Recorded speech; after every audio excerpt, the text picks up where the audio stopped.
एक भक्त थे कुंभनदास जी, जो गोवर्धन की तलहटी में रहते थे। एक बार की बात है कि भक्त कुंभनदास जी भगवान श्रीनाथ जी के पास गए और उन्हें जाकर देखा कि श्रीनाथ जी अपना मुंह लटकाए बैठे हैं। कुंभनदास जी बोले, प्रभु क्या हुआ, मुंह फुलाए क्यों बैठे हो?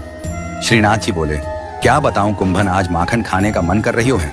कुंभनदास जी बोले, बताओ प्रभु क्या करना चाहिए और माखन कहाँ से लाएं? श्रीनाथ जी बोले, देख कुंभन, एक गोपी है जो रोज मेरे दर्शन करने आवे और मोते बोले कि प्रभु मोए अपनी गोपी बना लो, सो आज वाके घर चलते हैं।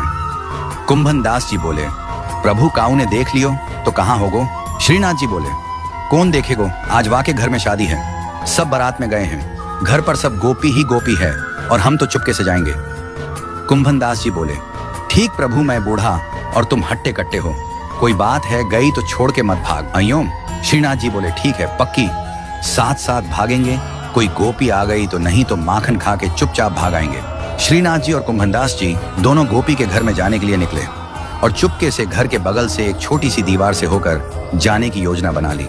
श्रीनाथ जी बोले, कुंभन तुम लंबे हो, पहले मुझे दीवार पर चढ़ाओ। कुंभनदास जी बोले, ठीक है प्रभु। कुंभनदास जी ने प्रभु को ऊपर चढ़ा दिया और प्रभु ने कुंभनदास जी को और दोनों गोपी के घर में घुसकर माखन खाने लगे। प्रभु खा रहे थे और कुंभनदास जी को भी खिला रहे थे। कुंभनदास जी की मूंछों में और मुंह पर माखन लग गया। तभी अचानक श्रीनाथ जी को एक बूढ़ी मैया एक खाट पर सोती हुई नजर आई, जिसकी आंख खुली सी लग रही थी और उसका हाथ सीधा बगल की तरफ लंबा हो रहा था। ये देख प्रभु बोले, कुंभन देख, ये बूढ़ी मैया कैसी देख रही है और लंबा हाथ करके माखन मांग रही है, थोड़ो सो माखन याकू भी दे देते हैं। कुंभनदास जी बोले, प्रभु मरवाओगे क्या? बूढ़ी मैया जग गई तो लेने के देने पड़ जाएंगे। श्रीनाथ जी गए और वह बूढ़ी मैया के हाथ पर माखन रख दिया। माखन ठंडा ठंडा लगा कि बूढ़ी मैया जाग गई और जोर जोर से आवाज लगाने लगी, चोर चोर, अरे कोई आओ, घर में चोर घुस आयो। बुढ़िया की आवाज सुनकर घर में से जो जो स्त्री थी वो भगी चली आई और इधर श्रीनाथ जी भी भागे और उस दीवार को कूद कर भाग गए। उनके पीछे कुंभनदास जी भी भागे और दीवार पर चढ़ने लगे। वृद्ध होने के कारण दीवार पार नहीं कर पाए, आधे छड़े ही थे कि एक गोपी ने पकड़कर खींच लिया और अंधेरा होने के कारण उनकी पिटाई भी कर दी। जब वे उजाला करके लाए और देखा कि कुंभनदास जी है तो वे अचंभित रह गई, क्योंकि कुंभनदास जी को सब जानते थे कि यह बाबा सिद्ध है, और बोली, बाबा तुम घर में रात में घुस के क्या कर रहे थे और यह क्या माखन तेरे मुंह पर लगा है? क्या माखन खायो?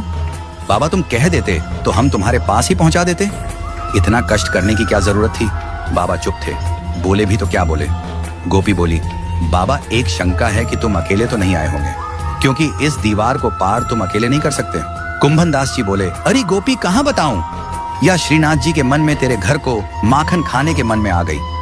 तू प्रतिदिन कहे कि प्रभु मोये गोपी बना ले, सो आज गोपी बनावे आ गए, खुद तो भाग गए, मोये पीटवा दियो। गोपी बड़ी प्रसन्न हुई कि आज तो मेरे भाग जाग गए। ये ठाकुर जी की लीला है, भक्त बड़े विचित्र और उनके प्रभु उनसे भी ज्यादा विचित्र होते हैं।